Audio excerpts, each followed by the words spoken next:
And Melanie. And you're now listening to Gurl. Girl, what? So, I am away, but we are still going to have a drink of the day. Yes, we are, and you are missing it, girl. I Today, we are drinking on some non-alcoholic bubbly. Good. Sparkling apple pomegranate. And we are about to pour and sip. So I don't even want to know what you've been sipping on today. You know what? I've had water, lots of water, and we are doing some cocktails, but I don't have that in front of me at the moment. Okay. All right. So we are in episode 24. Oh my gosh, it's 24 episodes? 24 episodes. Lord have mercy. We are going to figure out the next chapter already because now we're doing some form of a live remote. I'm just away from South Florida temporarily. I should be in next week, but right now, again, I mentioned it on Facebook Live, I'm in. I'm between Orlando and Tampa. At the moment, I'm in Orlando, and I'm really excited. I'm here working on a new race, but we'll get into that a little later. Right now, let's talk about a couple of, things that's been in the headlines. Yeah. So one of the things that that's been, the momentum has been building. The Me Too, the things since Harvey Weinstein is continuing to move forward. And in political circles, we now have Roy Moore, who is currently facing a general election. This is the race in Alabama with having an accuser say that she was sexually, she was, I just lost my train of thought. Harassed? Yes, sexually harassed. She was 14 years old at the time. Oh, my God. Roy Moore, who is a federal court judge, wow. And I believe he's running for Jeff Sessions' U.S. Senate seat. He was 34 at the time.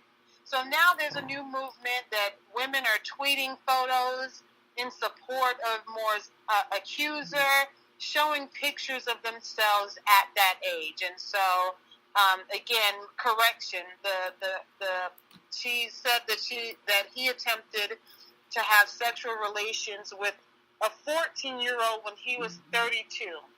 Wow. Yeah, so that is a bit crazy.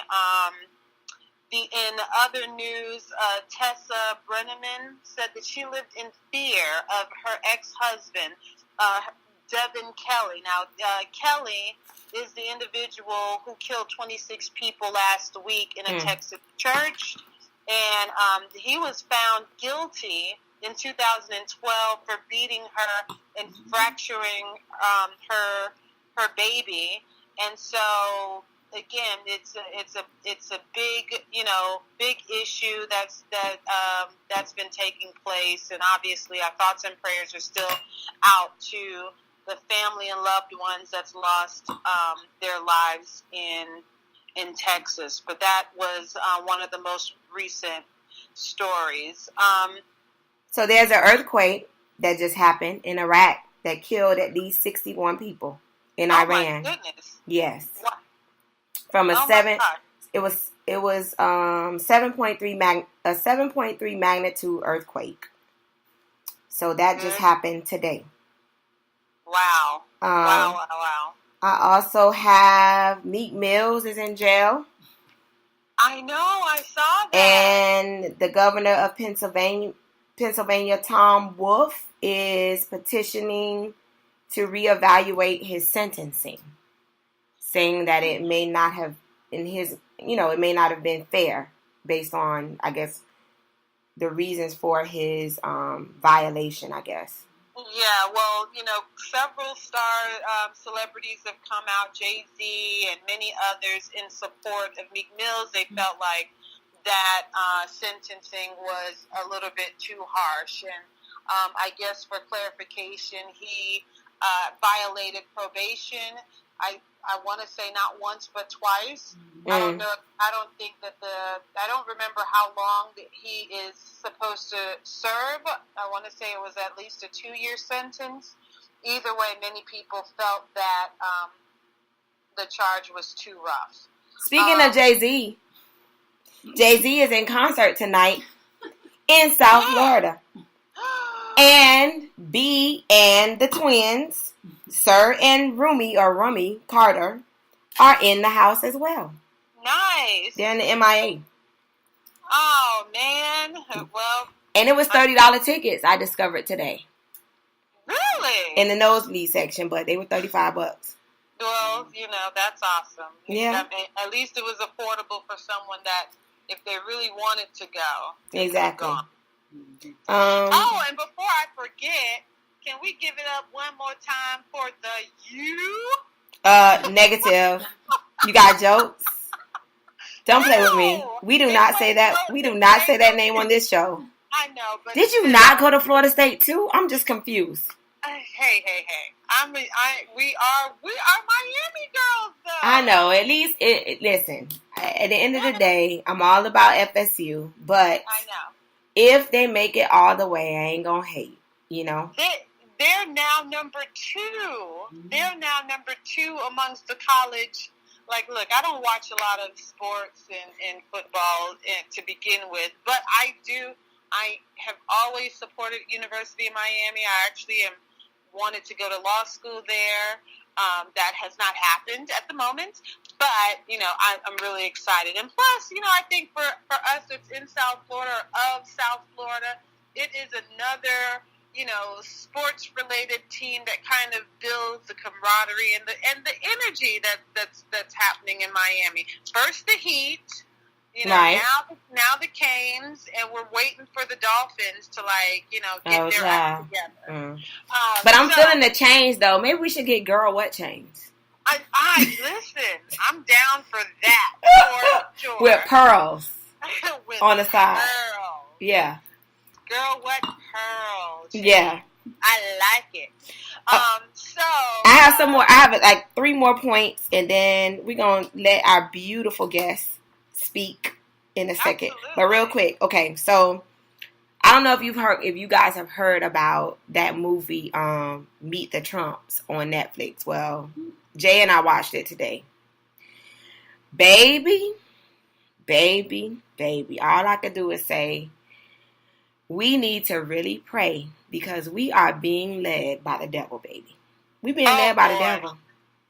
When you come back, you got to see this movie. I mean, this documentary. It is, if you thought we were being led by evil before, wait till you see this. Lord. Yes. And it goes way, way, way back. Wait, so is it a documentary? Yes. It gives you the history of his lineage. Oh, and that's on Netflix. On Netflix, yes.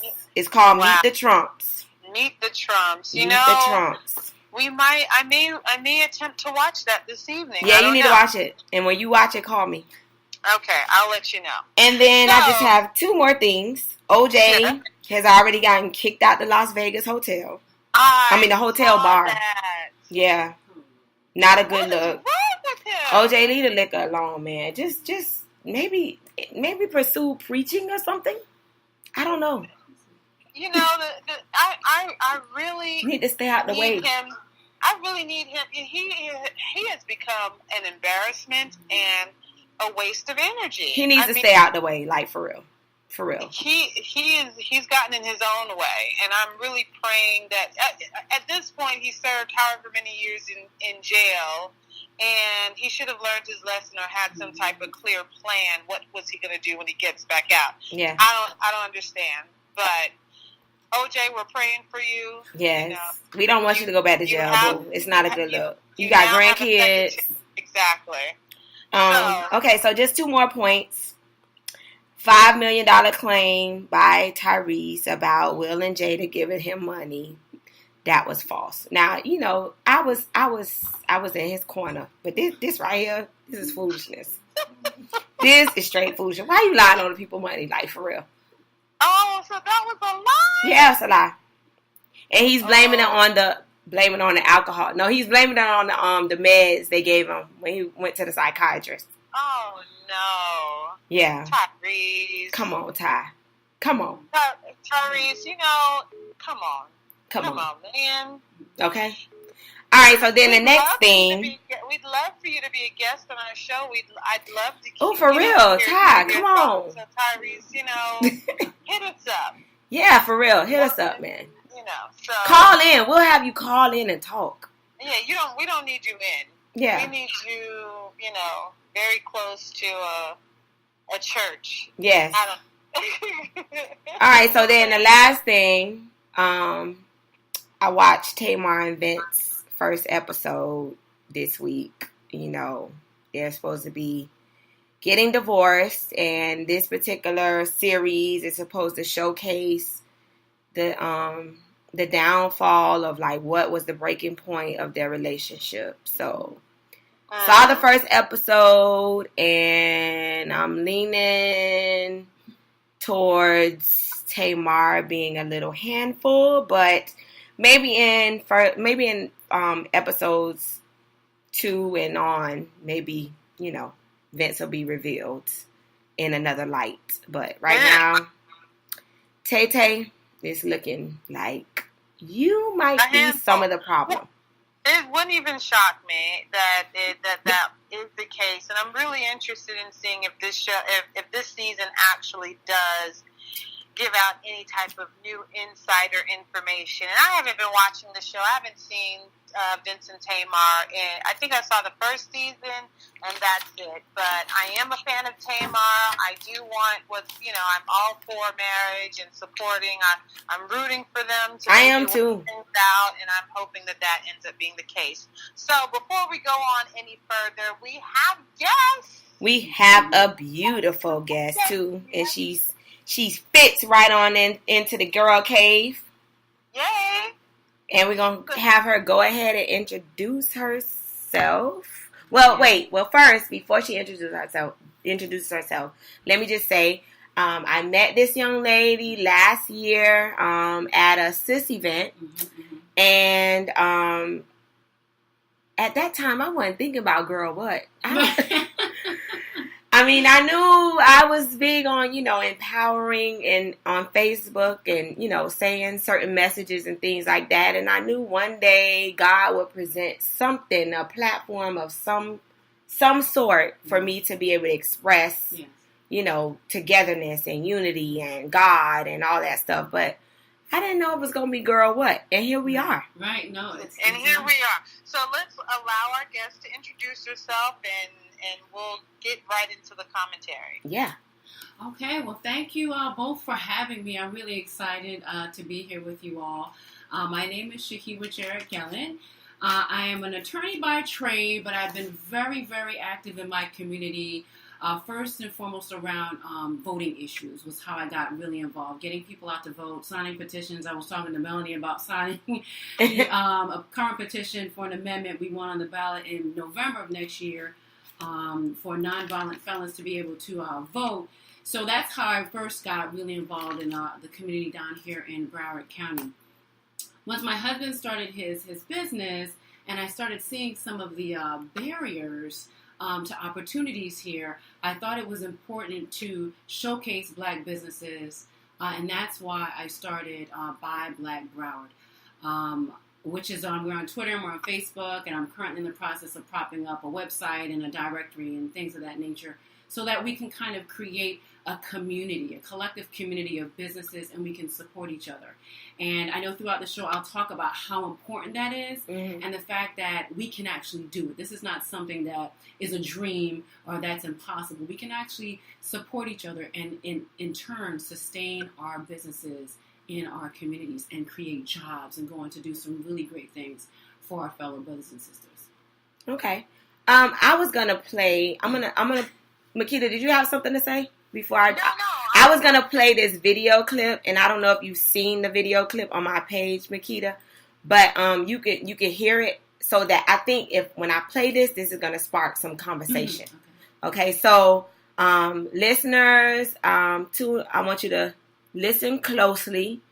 I'm going to play a clip that I found to be very, very interesting. And I think this is going to kind of lead us into a very good conversation. So just hold on 1 second while I cue it up. And it's basically talking about the secret of selling. Here we go. The Negro. Here is what sales psychologists have to say about selling to the Negro. The secret of selling to the Negro is expressed in one word. That word is recognition. Now, there's nothing unusual about that. People want to be recognized. They need recognition. That's basic in all of us. But perhaps because he's had so little of it, the Negro needs even more. He needs to feel important and appreciated. This need is a very real and important one. It shows up even in many of the Negro's shopping habits. Anyone who sells or wants to sell to the Negro customer should know about some of these habits. 3 habits in particular play a big part in every sales transaction. To begin with, most Negroes buy by brand. They ask for products by name. They're quick to turn down off-brands. Buying by brand, that's the first important Negro buying habit. Now for the second. The Negro buys good quality merchandise. Symbols of quality and prestige are very important to the Negro customer. This woman, for example, is buying fine crystalware. But she is also buying the admiration and approval of her friends and relatives. Listen to her thoughts. My, isn't it beautiful? I can hardly wait to show it to Sally and Joan. It's a well-known fact that many Negro customers are influenced by the opinions of others. What their friends may think of a certain item often decides whether or not the sale is made. So remember, the Negro buys quality merchandise. That's the second important point. And here's the third thing to remember when selling to a Negro customer. When he specifically asks for one thing, don't try to sell him something else. Don't try to switch him at the point of sale.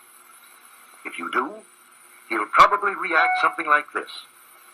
Doesn't he think I've got the money to pay for it? The Negro resents being offered a substitute. He wants to be sold on quality, not price. The Negro buys by brand, he buys quality, and he doesn't like to be switched at point of sale. These are the keys to selling the Negro customer. According to leading researchers... Your thoughts. Wow. I don't even know what to say except for you're right. I mean, that sounds, it continues to play into some of our social habits and a lot of, when you think about what slavery was and getting out of slavery and what that whole mindset kind of, what that does. One, we don't, we can go back into, our community don't put our dollars back into our own community. And we have kind of been fed this notion that other things are better. I heard that, I heard the piece about us getting, affirmation on things from someone else, and the other, sorry about, the little bit of noise in the background, and the other part that was really eye-opening, well, I can't say eye-opening, it was familiar, is that we're not really that concerned with price. We're concerned with quality, or what we think is quality.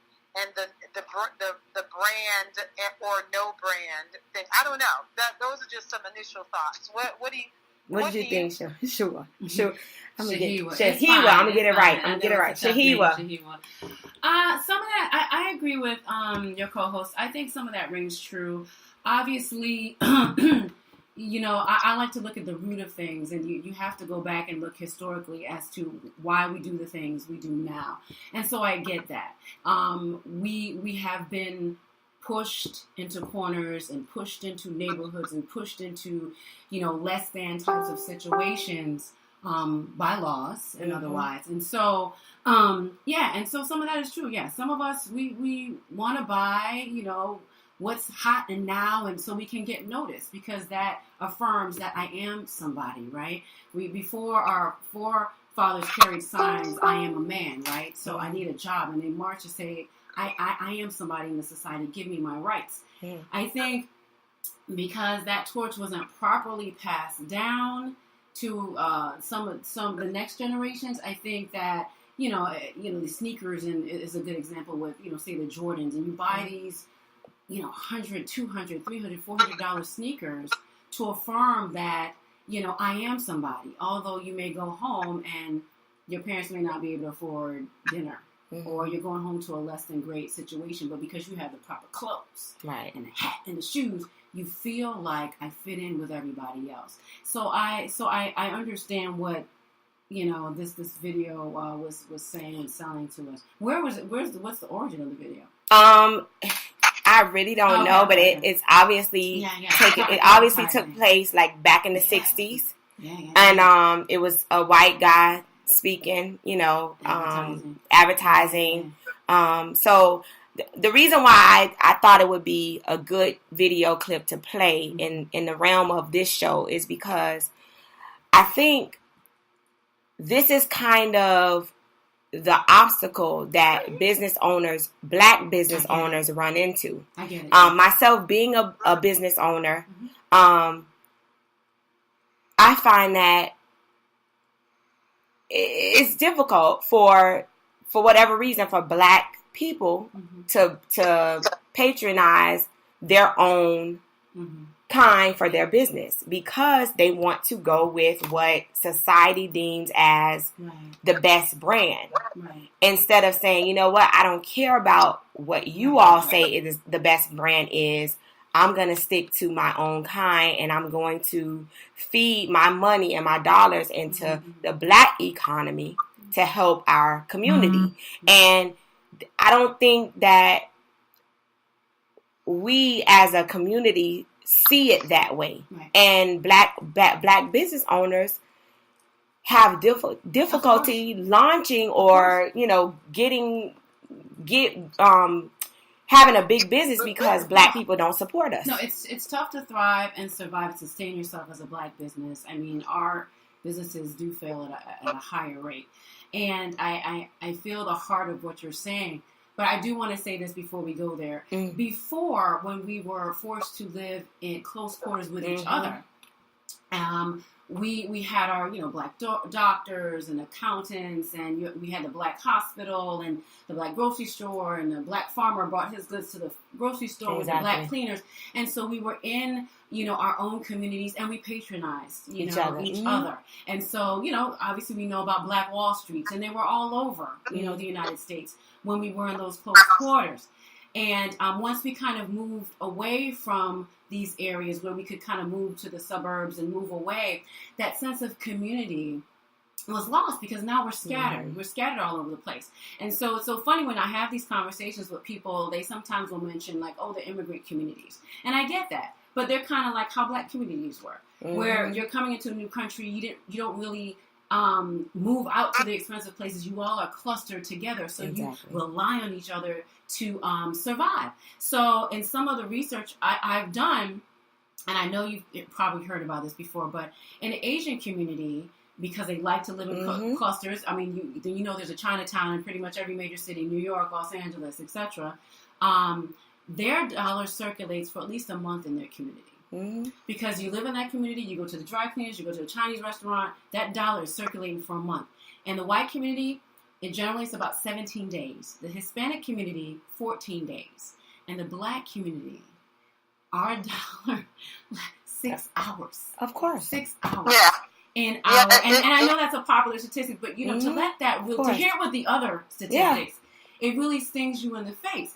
So what you're saying, speaking to Melanie, is the fact that we don't spend intentionally. Where these other people do.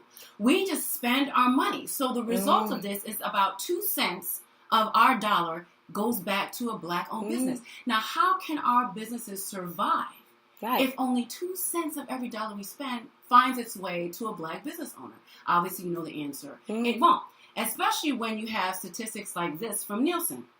The U.S. Black consumers spend about 1.2, it's probably about 1.5 now, trillion dollars. Wow. It's a lot of money. We have the biggest buying power. Boom, boom. That's what it is. But we're not spending intentionally, right? Black women consumers spend about $430 billion alone. Oh, yeah. All by ourselves, right? And so if we start to spend just a fraction, 10, 20% of that money intentionally in our own community with our own businesses, it's true. Then my point is we'll be doing our part.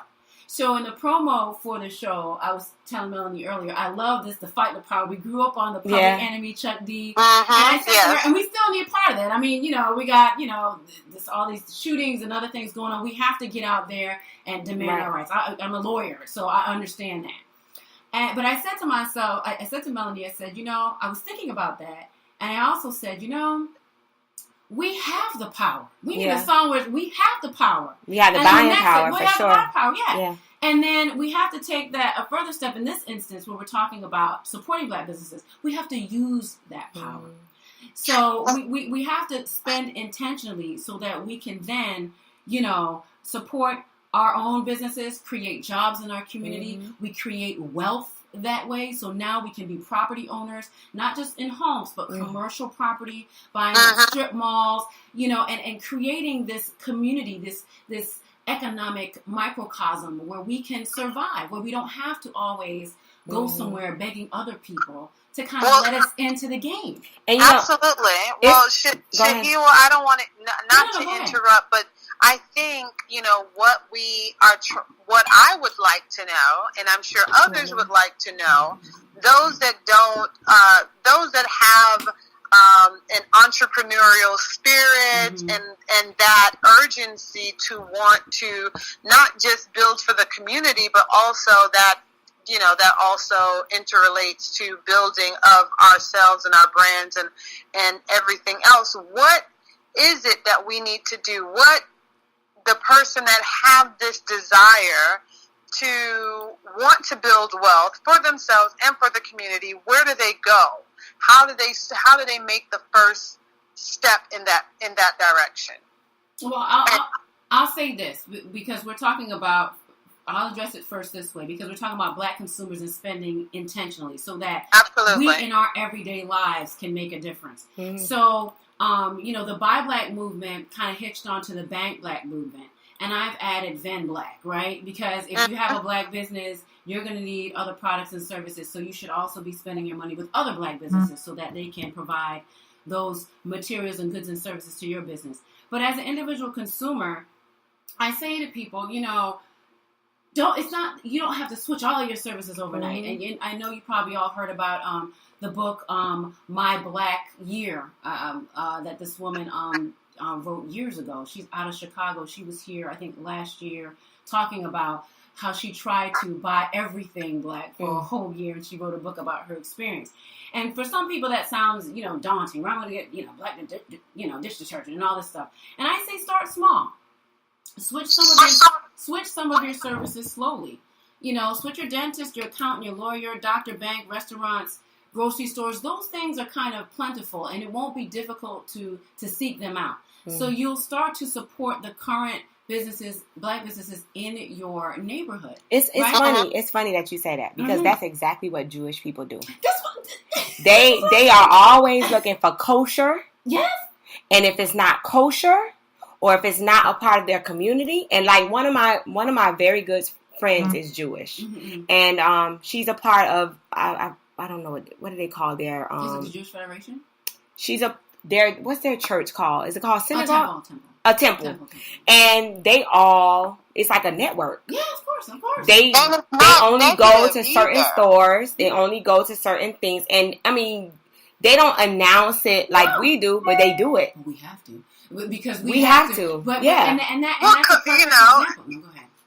And at the same time, the kosher, immediately you think of the Jewish community and something that, and it's not negative. No, I think we have, it's so daunting to like deal with this Black movement and, buy Black and all of these things, and people take offense to it. Yeah. Take offense to it, and I don't think that needs to be the case. So we need to be working on making that movement into a positive, that's just something that we need to work on. I agree with you. I agree completely 100% with I don't know why. Shahiwa. I don't know why I want to hesitate, and it's not hard. Right. Shahiwa, where it's like we have to make an intentional effort, and I can honestly say I do make an intentional effort, even if it's not always a Black owner. I intentionally try to go for small businesses. Right. When it comes to a lot of different things that I like. My hairdresser, for instance. I mean, we all patronize a Black hairdresser, and so like that industry is booming. And I can think of like, and to add to that, like, not to interrupt again, Mel, but one of our girlfriends, Claudianne. Well, big ups to Claudianne. She's a realtor, real estate maverick, if you ask me.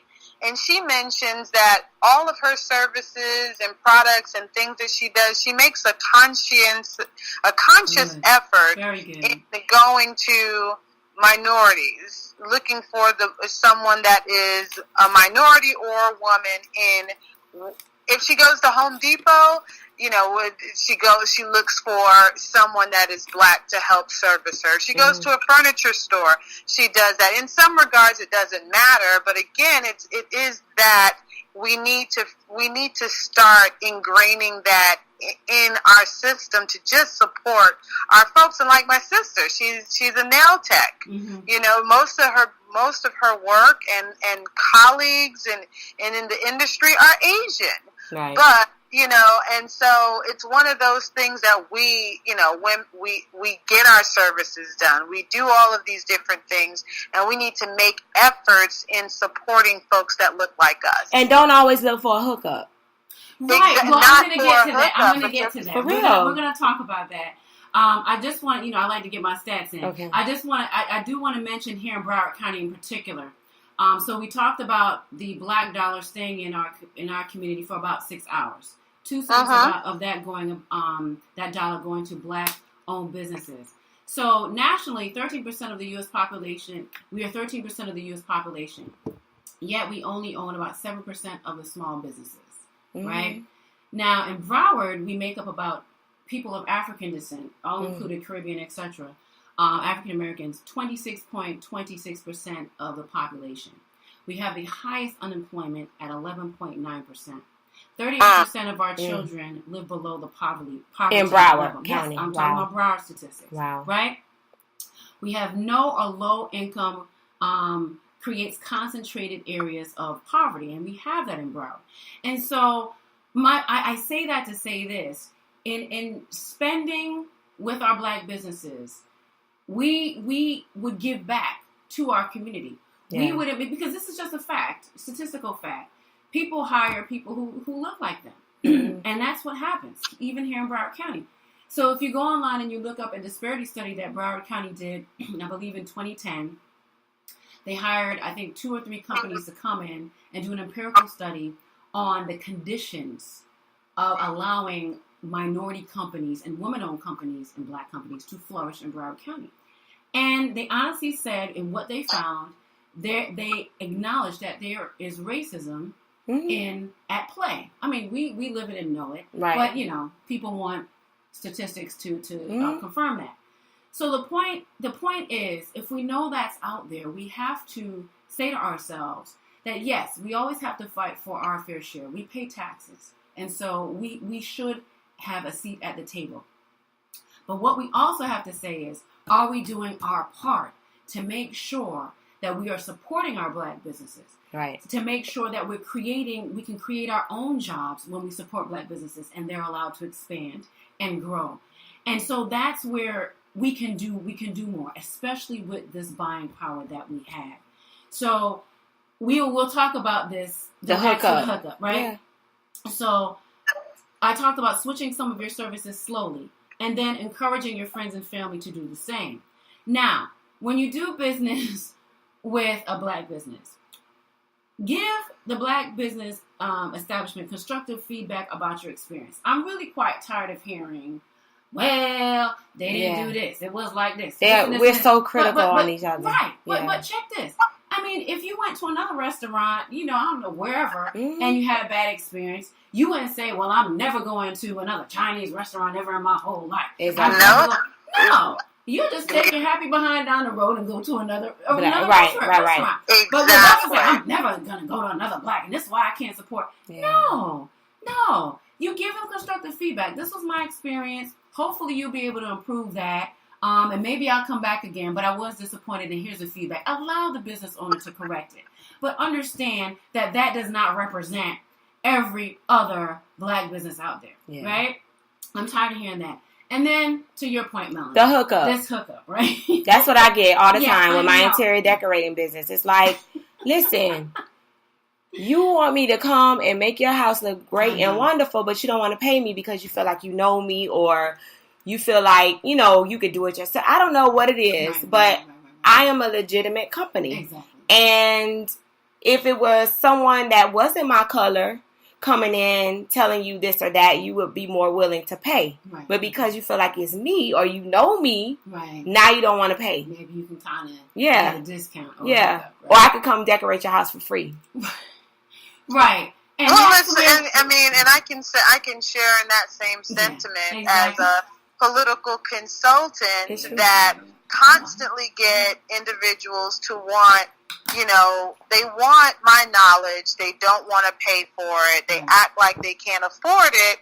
Yet and still I see my non-Black counterparts doing very well. Yes.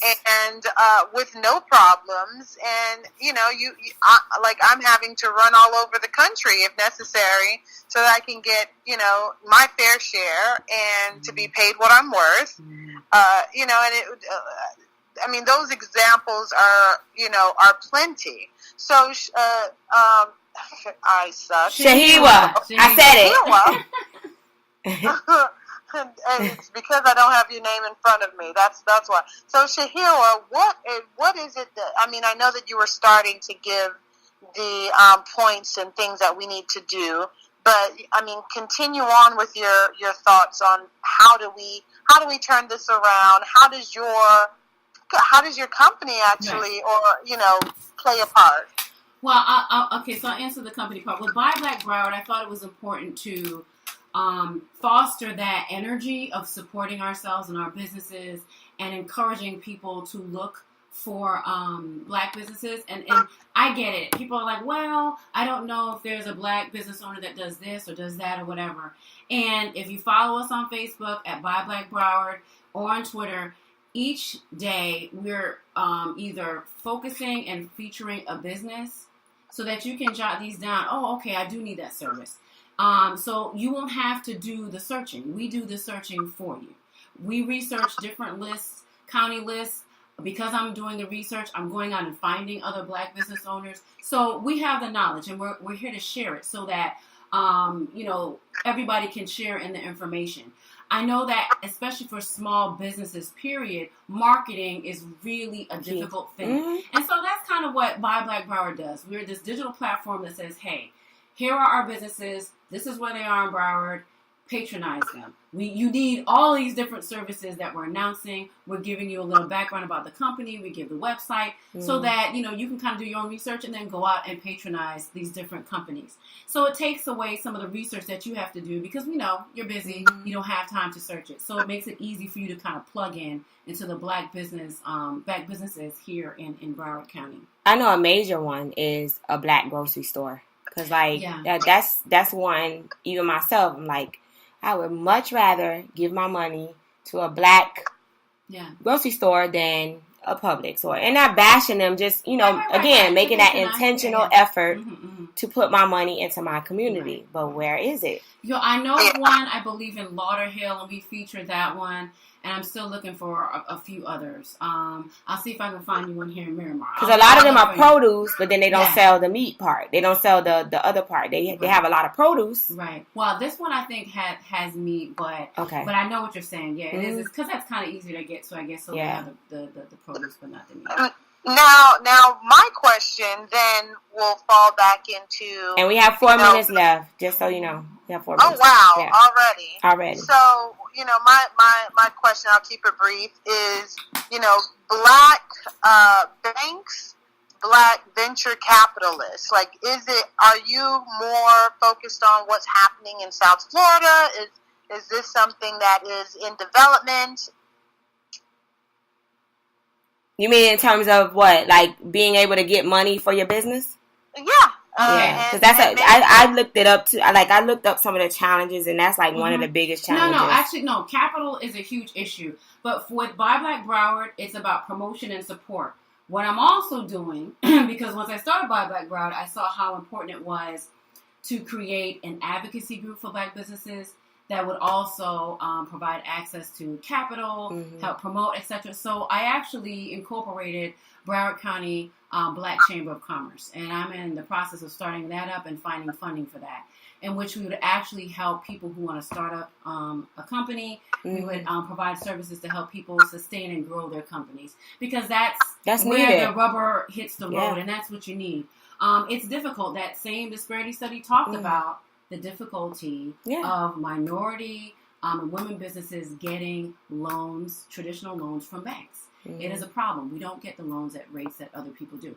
And so by having a chamber, you can create grant programs, micro loans and other such programs, so that you can start your company up. You can also get some kind of guidance, and I was going to talk about that because your co-host mentioned, if you want to start a business, where do you go? What do you do? Well, I say do your research and explore. Broward County is focused on growing the following industries, and I'll just name a couple. I know our time is short. Aviation, business and professional services, creative industries, film and entertainment, life sciences, marine, technology, tourism, and they have funding for that. So you got to go to Broward.org. They have year-round activities that are geared towards getting people involved, plugging them in, and finding out where grants are. We also have new industries, growth opportunities. I mean, we all know about the marijuana industry. Right. So sometimes you look for growth areas. Get the proper guidance and help. So we have a Broward County Office of Economic and Small Business Development. Sandy McDonald is great. He happens to be the director, but his staff is also great. They will sit down with you and walk you through the process. I need to go see them. No, I'm telling you, they will tell you what Broward is buying. Yeah. So if you are a company and they are purchasing your services, they will put you in the system, show you how you get in there, so you can bid on contracts. And I have a bunch of, the Urban League now has a small business center. There are lots of resources, but once again, who knows? Yeah. Who knows where to find them? And that's what we kind of do on Buy Black Broward too. Apart from promoting our businesses, we also announce, workshops and different technical assistance sessions from Broward County government. The city governments have them, as well as the Jim Moran Institute for Global Entrepreneurship. They provide free training for people who start their own nonprofits as well as their own businesses. Wow. So, well, Tahira, 58 seconds. I know we can continue and talk all night long, but I know that we're running out of time. Is there anything that you want to share? 46 seconds. Oh, my gosh. Okay. Well, how do we reach you? Okay, you can always email me at info@buyblackbroward.com. And once again, follow us on Facebook and Twitter at Buy Black Broward. And 28 seconds. 28 seconds. ShinChicDecor.com. Hit me up. MelShin. Girl, what? We are entrepreneurs around this mug. Makeda McClune. And that is it. Are you ready, Makeda? Yeah. Mel, thank you guys for tuning in. Thank you for coming. Thank you for having me. And we'll take it away.